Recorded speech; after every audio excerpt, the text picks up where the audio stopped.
नमस्कार, मैं हूं पुनीत पाठक और आप देख रहे हैं मध्य प्रदेश की बात। बहुत स्वागत है आप सबका। बीजेपी अध्यक्ष की जिम्मेदारी संभालने के 8 महीने बाद जेपी नड्डा ने अपनी टीम घोषित कर दी है, जिसमें नड्डा ने मध्य प्रदेश के अलावा भी पूरे प्रदेश के तमाम नेताओं को देखते हुए जिम्मेदारियां तय की। युवाओं, नए चेहरों के साथ साथ प्रदेश के कुछ अनुभवियों को अपनी टीम में बरकरार रखा है। इस टीम में मध्य प्रदेश से 4 नेता हैं, 3 नेता राष्ट्रीय कार्यकारिणी का हिस्सा नहीं होंगे जो पहले शामिल हुआ करते थे। बड़ी बात यह, राष्ट्रीय अध्यक्ष जेपी नड्डा का मध्य प्रदेश से एक लंबा नाता रहा है। ये माना जा रहा है कि उन्होंने प्रदेश में संगठन को मजबूत रखने के लिए कुछ कड़े कदम भी इसमें उठाए हैं। इस पर बात करेंगे, संदेशों पर बात करेंगे। एक रिपोर्ट पहले दिखाते हैं। मैं विधि द्वारा स्थापित भारत के संविधान के प्रति सच्ची श्रद्धा और निष्ठा रखूंगा। मैं भय या पक्षपात, अनुराग। अमित शाह के गृह मंत्री की जिम्मेदारी संभालने के बाद से बीजेपी के जिस नए अध्यक्ष की तलाश हो रही थी, वो आखिर जेपी नड्डा पर जाकर थमी। नड्डा ने साल की शुरुआत में राष्ट्रीय अध्यक्ष की कुर्सी संभाली, लेकिन अपनी टीम बनाने में उन्हें 8 महीने लग गए। टीम शाह और टीम नड्डा को देखें तो मुख्यमंत्री बनने के बाद शिवराज सिंह चौहान का उपाध्यक्ष पद से हटना तय था, और ऐसा हुआ भी। पिछली टीम में उपाध्यक्ष रही पूर्व मुख्यमंत्री उमा भारती को भी इस बार मौका नहीं मिला। पूर्व सांसद प्रभात झा भी अब की बार टीम नड्डा का हिस्सा नहीं है। पुरानी टीम में आदिवासियों का चेहरा ज्योति धुर्वे की जगह पूर्व मंत्री ओम प्रकाश धुर्वे को अवसर दिया है। पूर्व मंत्री लाल सिंह आर्य को अनुसूचित मोर्चे का राष्ट्रीय अध्यक्ष बनाया गया है। टीम तो तैयार है, लेकिन चुनौतियां भी कम नहीं है। संगठन विस्तार के साथ अगले 3 साल में कई राज्यों में विधानसभा चुनाव होना है, जिसमें पार्टी को जिताना टीम नड्डा के लिए बड़ी जिम्मेदारी होगी। कैलाश विजयवर्गीय जी जो ज्येष्ठ और श्रेष्ठ नेता मध्य प्रदेश के हैं, उनको महासचिव के तौर पर पुनः नियुक्त किया गया है। पूर्व मंत्री आदरणीय लाल सिंह आर्य जी को अनुसूचित जाति मोर्चा का राष्ट्रीय अध्यक्ष और सह कोषाध्यक्ष के तौर पर मंदसौर के सांसद सुधीर गुप्ता जी को नियुक्त किया है। मध्य प्रदेश के कार्यकर्ता देश के संगठन में अपना योगदान देंगे। जेपी नड्डा की पुरानी टीम के 8 महासचिवों में से 5 को हटा दिया गया। जिन 3 को रखा गया उनमें कैलाश विजयवर्गीय एक हैं। कैलाश विजयवर्गीय को महासचिव बरकरार रखने के साथ उनका कद और बढ़ गया। दिल्ली में यदि केंद्रीय मंत्री के तौर पर नरेंद्र सिंह तोमर मध्य प्रदेश की आवाज हैं, तो संगठन में कैलाश विजयवर्गीय प्रदेश की तरफ से सबसे बड़ा चेहरा रहेंगे। उमा भारती और 2 बार राज्यसभा सांसद रहे प्रभात झा को इसमें मौका नहीं मिला, जिसके बाद अब ये कहा जा रहा है कि पार्टी उनकी क्षमताओं का कहीं और इस्तेमाल कर सकती है। लाल सिंह आर्य को अनुसूचित जाति मोर्चे का राष्ट्रीय अध्यक्ष बनाने से पार्टी को प्रदेश में फायदा हो सकता है। वैसे कांग्रेस का कहना है कि बीजेपी की नई टीम के ऐलान के साथ ही ज्योतिरादित्य सिंधिया को उनकी पार्टी में हैसियत बता दी गई। जेपी नड्डा जी की टीम का गठन हो गया। सिंधिया जी अपना स्थान वहां भी नहीं बना पाए कि ज्योतिरादित्य सिंधिया जो कभी कांग्रेस के अंदर दूसरे और सबसे ताकतवर नेता के रूप में जाने जाते थे, आज भारतीय जनता पार्टी के अंदर चौतरफा तिरस्कार प्राप्त कर रहे हैं। बिहार विधानसभा चुनाव के ऐन पहले घोषित हुई नड्डा की इस नई टीम में नए चेहरों को काफी अवसर मिला। इसके अलावा पार्टी के विस्तार को भी नई टीम के जरिए समझा जा सकता है। नई टीम में केरल, नागालैंड के प्रतिनिधि शामिल हुए हैं, जो ये बताता है कि पार्टी अखिल भारतीय स्तर पर अपना प्रसार दिखाना चाहती है। नवीन कुमार सिंह, IBC 24, भोपाल। तो इस नई टीम से नए समीकरण क्या बन सकते हैं? क्या इन नए समीकरणों के साथ साथ जिन पुराने चेहरे जिनको इसमें स्थान नहीं मिला, उनको लेकर तरह तरह की अटकलें हैं? कांग्रेस पार्टी ने भी इस पर एक प्रतिक्रिया दी, जिसमें उन्होंने स्पष्ट कहा है कि चूंकि अब कांग्रेस से एक बड़ा धड़ा जा चुका है ज्योतिरादित्य सिंधिया और उनके समर्थक नेताओं का, जो बीजेपी में शामिल हो चुका है, और इस टीम में कांग्रेस पार्टी जब उनका कोई स्थान नहीं पा रही तो एक तरह से कटाक्ष किया कि अब सिंधिया को भी इस टीम में जगह ना मिलने पर यह पता चला होगा कि क्या और किस स्तर पर पार्टी उनको आंकती है, देखती है। इधर भारतीय जनता पार्टी की तरफ से कहा जा रहा है कि सभी नेताओं को समुचित अवसर दिया गया। राष्ट्रीय स्तर पर देखें तो कई नए चेहरों को इसमें अवसर है, कई नए राज्यों का इसमें प्रतिनिधित्व है, तो जाहिर सी बात है कि कुछ पुरानी जगहों पर चेहरों में कटौतियां हो सकती हैं, लेकिन इस टीम के बाद के समीकरण किस तरह के होंगे, इसका क्या असर होगा। बड़ी बात यह कि प्रदेश में 28 सीटों पर उपचुनाव हैं, कई जगहों पर बिहार समेत अब चुनाव आ रहे हैं, तो इनका क्या और किस तरह का राष्ट्रीय स्तर है, उससे अलग प्रदेश में कितना असर इसका पड़ेगा, हम चर्चा करेंगे। हमारे साथ में एक पैनल जुड़ रहा है, परिचय आपसे कराते हैं। ओम प्रकाश धुर्वे जी हमारे साथ में, भारतीय जनता पार्टी के अब पदाधिकारी बन चुके हैं। नमस्कार, स्वागत है आपका। रजनीश अग्रवाल साहब हैं, तेज तरार स्पष्ट वक्ता, भारतीय जनता पार्टी के प्रवक्ता। अग्रवाल साहब नमस्कार, स्वागत है आपका भी। मृगेंद्र सिंह जी वरिष्ठ पत्रकार भी हमारे साथ जुड़ चुके हैं। मृगेंद्र जी आपका भी बहुत स्वागत है इस चर्चा में।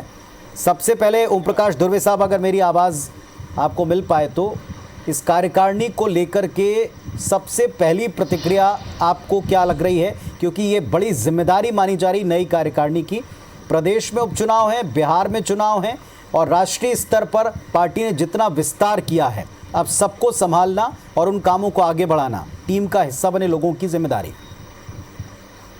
मैं सबसे पहले हमारे जो राष्ट्रीय नेतृत्व है, प्रदेश नेतृत्व है, उनको मैं धन्यवाद देना चाहता हूँ, आभार व्यक्त करता हूँ जी कि मुझ जैसे छोटे से जो कार्यकर्ता ग्रामीण क्षेत्र का, उनको पार्टी में राष्ट्रीय स्तर में काम करने का एक अवसर दिया है।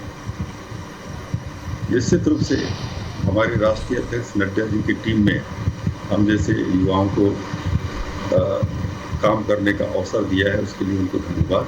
और पूरी ईमानदारी से हम लोग काम करेंगे और निश्चित रूप से जितनी मेरी क्षमता है, वहाँ 35 साल से मैं राजनीति में काम कर रहा हूँ, हम करेंगे। कई सारे प्रदेश के ऐसे नेता हैं जो पहले राष्ट्रीय कार्यकारिणी का हिस्सा थे और अब की बार वो हिस्सा नहीं है। 4 बड़े नेताओं के नाम इसमें बार बार गिनाए गए। कांग्रेस इस पर कटाक्ष कर रही है।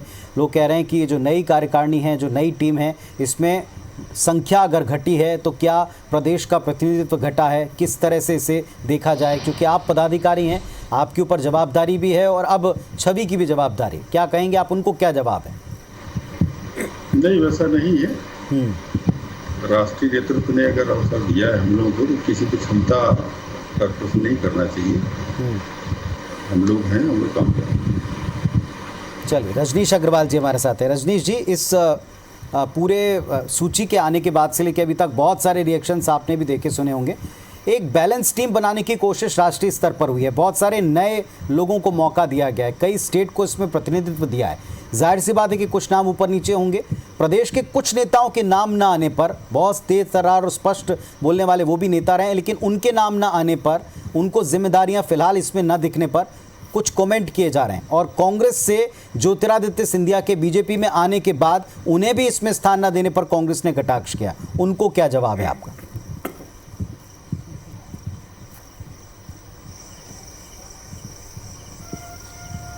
देखिए, आपके चैनल पर जुड़े हुए हमारे नेता आदरणीय ओम प्रकाश धुर्वे जी को नड्डा जी, राष्ट्रीय अध्यक्ष जी द्वारा राष्ट्रीय सचिव बनाए जाने पर बहुत बधाई, बहुत शुभकामनाएं। निश्चित तौर पर उन्होंने भी जिस प्रकार से वो कह रहे हैं कि भारतीय जनता पार्टी की जो व्यवस्था है कि वो जो डिंडोरी में काम करते हैं, मध्य प्रदेश सरकार के मंत्री रहे, एसटी मोर्चा के अध्यक्ष रहे, तमाम जिम्मेवारियों को संभाला, ना वो किसी से सिफारिश करने गए होंगे, ना सिफारिश करवाई होगी, लेकिन उनके कामों का आकलन करते हुए जो भारतीय जनता पार्टी की श्रेष्ठ परंपरा है, उनको राष्ट्रीय स्तर की महत्वपूर्ण जिम्मेवारी देने का काम हुआ है। युवा हैं, उत्साही हैं, ऊर्जावान हैं, इसलिए इस व्यवस्था में ये किस गुट का है या इस गुट का है या यहाँ का है या वहाँ का है, ये तेरा है या मेरा है, इसका विचार ही नहीं होता। जिसकी दृष्टि जैसी है वैसी उसकी सोच बनती है। इसलिए कांग्रेस क्या सोच रही है वो उनको मुबारक हो, हमारे यहाँ ऐसा सोचा ही नहीं जाता। मैं तो अच्छे राजनीतिक विश्लेषकों को चुनौती देता हूँ कि वो राष्ट्रीय टीम जो आई है उसका इस रूप में विश्लेषण करके बता दें, तो वो नहीं कर सकते, क्योंकि ये जब बनाते समय विचार नहीं होता तो उसको देखते समय विचार भी नहीं कर सकते। क्योंकि श्रेष्ठ कार्यकर्ताओं को लेके आना, श्रेष्ठ कार्यकर्ताओं का योगदान पिछले टीम में भी रहा। आपने देखा होगा किस ढंग से भारतीय जनता पार्टी ने अपने संगठन का विस्तार किया, चुनाव जीते, कई राज्यों में सरकारें बनाई, केंद्र में दूसरी बार सरकार में आए हैं। ये नई टीम और ज़्यादा उत्साह के साथ में काम करने वाली है। पुरानों को सम्मान, नए को स्थान, ये भारतीय जनता पार्टी की अपनी एक पद्धति परंपरा है। आने वाले समय में जो अभी पदों पर नहीं हैं, अब वो भारतीय जनता पार्टी से बाहर थोड़ी हो गए, उनकी भूमिकाएं बदल गई, अब और दूसरी भूमिकाओं में होंगे। कई अब लोग सांसद में पहुंच चुके हैं, राज्यसभा के सांसद हो चुके हैं, लोकसभा के सांसद हो चुके हैं, उनको और कई प्रकार की भूमिकाएं पार्टी तय करती है। तो ये पार्टी में भूमिकाएं बदलती रहती हैं, लेकिन संगठन की जो टीम अंतराल के बाद में आई है, निश्चित तौर पर ऊर्जावान है, उत्साही है और विचारधारा के प्रति प्रतिबद्ध है। मोदी जी के सपनों को पूरा करने वाली पार्टी बनेगी, साबित होगी। और मध्य प्रदेश में भी देखिए बहुत अच्छा गौरवपूर्ण स्थान मिला है। राष्ट्रीय महासचिव जो पश्चिम बंगाल का जो डंका जोरों से बजाने वाले, देश दुनिया में लड़ाई को स्थापित करने वाले रहे हैं, कैलाश विजयवर्गीय जी, वो महासचिव फिर से बने हैं। आदरणीय ओम प्रकाश धुर्वे जी हम सबके साथ पैनल में मौजूद हैं, राष्ट्रीय सचिव हैं। जनजातीय समुदाय में नेतृत्व करते हुए उन्होंने अपना एक स्थान और पार्टी को सम्मान दिलाने का काम किया है। लाल सिंह आर्य जी पूर्व मंत्री हैं, वो अनुसूचित जाति मोर्चा के राष्ट्रीय अध्यक्ष बने हैं। वो अपने पूरे उत्साह के साथ में, जोश के साथ में काम करने वाले हैं। और इसी प्रकार सह कोषाध्यक्ष मंदसौर के सांसद सुधीर गुप्ता जी को बनाया। मुझे लगता है कि यहाँ कहीं कोई किसी प्रकार का इफ एंड बट नहीं होता, काम, संगठन का विस्तार, विचारधारा और उसी आधार पर चयन। सबसे हार्श कमेंट अगर आपने देखे हो अग्रवाल साहब, तो सिंधिया जी को लेकर आए। हालांकि आपने अपनी बातों में इशारा भी किया कि जो सांसद हैं उनको अलग जिम्मेदारी केंद्रीय नेतृत्व देता है, पर सबसे हार्श कमेंट कि बीजेपी ने सिंधिया को उनकी जगह बता दी और उनका चौतरफा तिरस्कार हो रहा।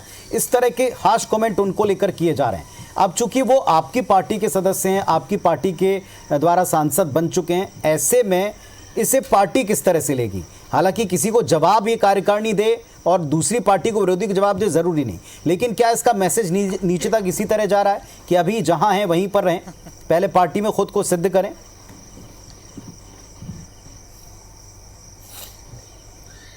देखिए, मैंने कहा ना कि उनकी दृष्टि यहीं तक जाती है, उनकी सोच संकीर्ण है, वो सोच ही नहीं सकते व्यापक दृष्टिकोण से। सिंधिया जी को इस पार्टी ने कितना सम्मान दिया है वो समझ ही नहीं सकती। उन्होंने तिरस्कार उन्होंने किया, जो बने बनाए मंत्री त्याग पत्र दे के बाहर हुए हैं, बने बनाए विधायक त्याग पत्र देकर वापस चुनाव में आए हैं, तो तिरस्कार तो उन्होंने किया था जी। यहाँ तो स्थान और सम्मान है, और तिरस्कार और सम्मान, अपमान और मान, ये कौन तय करता है? दूसरा तीसरा तय करता है कि जो खुद व्यक्ति है वो तय करता है कि उसको अपमान क्या महसूस हुआ, सम्मान क्या महसूस हुआ। और ये आने वाला समय, और आप देखते जाइए आगे आगे होता है क्या। एक और बात जो प्रतिक्रिया के तौर पर व्यक्त की गई वो ये है कि लगातार जो लोग सीधे तौर पर बोलते हैं, तो उमा भारती कई बार पार्टी को लेकर के या पार्टी की चीज़ों को लेकर खरा बोलती आई हैं, चुनाव के दरमियान भी, चुनाव के पहले भी। इसी तरह प्रभात झा रहे हैं, कई बार वो पार्टी से, किन्हीं लोगों से, किन्हीं कदमों से नाराज़ बताए गए। मेरा इशारा कहाँ आप समझ रहे हैं? क्या उनको इस बात की सज़ा दी गई? इस तरह की भी चर्चाएं की गई।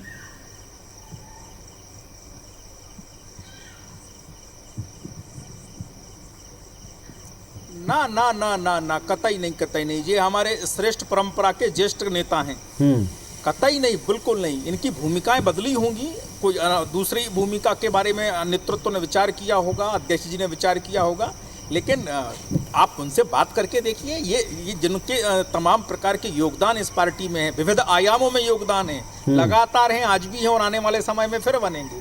इसलिए एक महज कार्यकारिणी में किसको क्या स्थान है, इसके आधार पर भारतीय जनता पार्टी में इस प्रकार की विवेचना कतई नहीं होती। चलिए, हमारे साथ मृगेंद्र सिंह जी वरिष्ठ पत्रकार हैं, लंबा तजुर्बा रखते हैं, बीजेपी की राजनीति को और प्रदेश की राजनीति को बहुत बारीकी से समझते हैं। सिंह साहब, किस तरह से लिया जाए, इस पर प्रतिक्रियाओं पर भी आपकी ज़रूर नज़र रही होगी। पार्टी के भीतर बड़ी स्वाभाविक प्रतिक्रियाएं, पार्टी के बाहर से विपक्षियों की प्रतिक्रिया भी आपने सुनी होगी। इस कार्यकारिणी को प्रदेश के लिहाज से कैसे पाते हैं आप?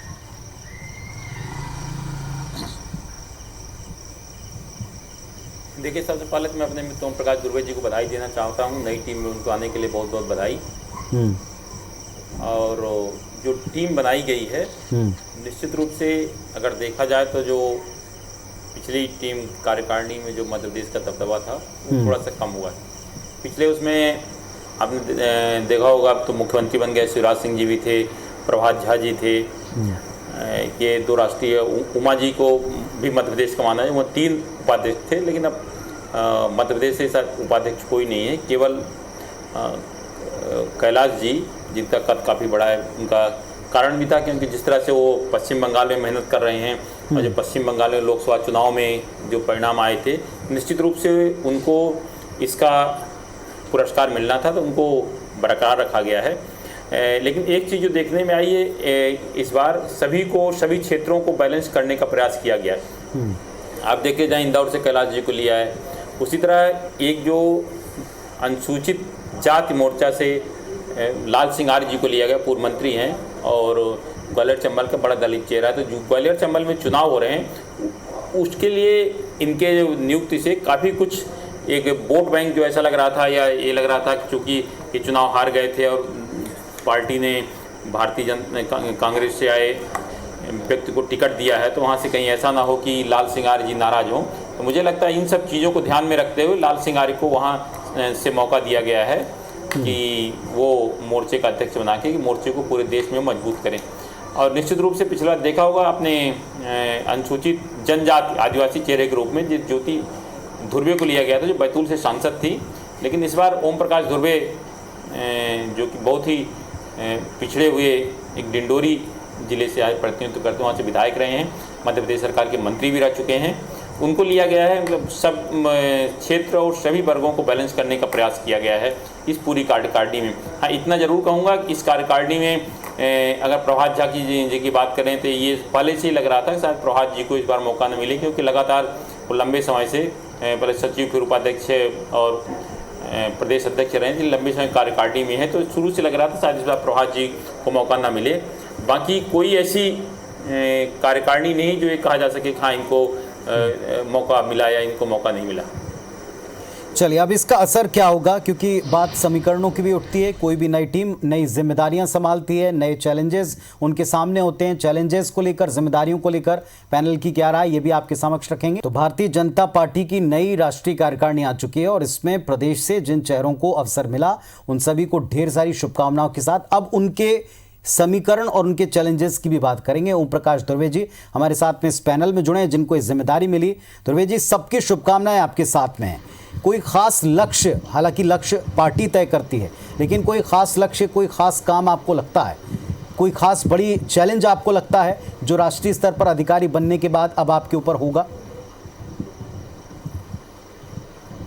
निश्चित रूप से ये देखने को मिला है कि जनजातीय समाज में पार्टी का जनाधार कैसे बढ़े और उनके लिए हम कैसे काम करें, इस पर विशेष रूप से हम कार्य को आगे बढ़ाएंगे। सरकार की जो हमारी केंद्रीय सरकार है उसकी जो नीति है और पार्टी के जो भी निर्देश है, आदेश है, उस पर हम काम करेंगे। आवश्यकता। चलिए, शुभकामनाएं आपको इस बात के लिए। जो लक्ष्य आप तय कर रहे हैं उसको आप पूरा करें। रजनीश अग्रवाल साहब, परसेप्शन से राजनीति में काफ़ी कुछ चीज़ें बनती बदलती रही। हालांकि एक बड़ी अनुशासित पार्टी है और पार्टी में अगर विरोध भी हुआ तो बहुत अनुशासित दायरे में होता है। बहुत इक्का दुक्का कुछ घटनाएं होती हैं जिन पर विरोधियों को मौका मिलता है बात करने का। लेकिन जब दल का विस्तार हो, परिवार का विस्तार हो, तो कई तरह की विचारधाराएं, कई तरह के सोच के लोग भी शामिल होते हैं। क्या अब की बार इस नई टीम के बाद जो परसेप्शन बना या बनाया जा रहा है, क्या उससे कोई दिक्कत होगी? राज्य में भी उपचुनाव हैं, देश में कई राज्यों में चुनाव हैं, कोई बड़े चैलेंजेस आप देखते हैं इस टीम के सामने?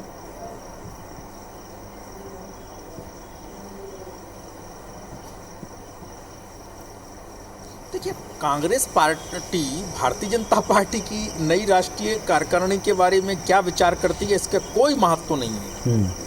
भारतीय जनता पार्टी के नेता कार्यकर्ता क्या महसूस करते हैं, महत्वपूर्ण ये है। और भारतीय जनता पार्टी का कार्यकर्ता ये महसूस करता है कि यहाँ काम करने की कदर है, यहाँ लगातार विचारधारा के प्रति समर्पण की कदर है, यहाँ पार्टी में जुटे रहो तो आपके काम का आकलन होता है। ये मैंने कहा ना कि मैं मौजूद हैं आदरणीय धुर्वे जी, आप पूछ के देखेंगे किसी के पास में कोई सिफारिश लेके नहीं गए होंगे। इन्होंने तो सोचा भी नहीं होगा कि आज घोषणा होके और मेरे को राष्ट्रीय सचिव बना दिया जाएगा। ये भारतीय जनता पार्टी है कि जो कार्यकर्ता का आकलन करती है और बड़ी से बड़ी जिम्मेवारी देने में हिचकती नहीं है। तो इसलिए वो परसेप्शन छोड़ दीजिए।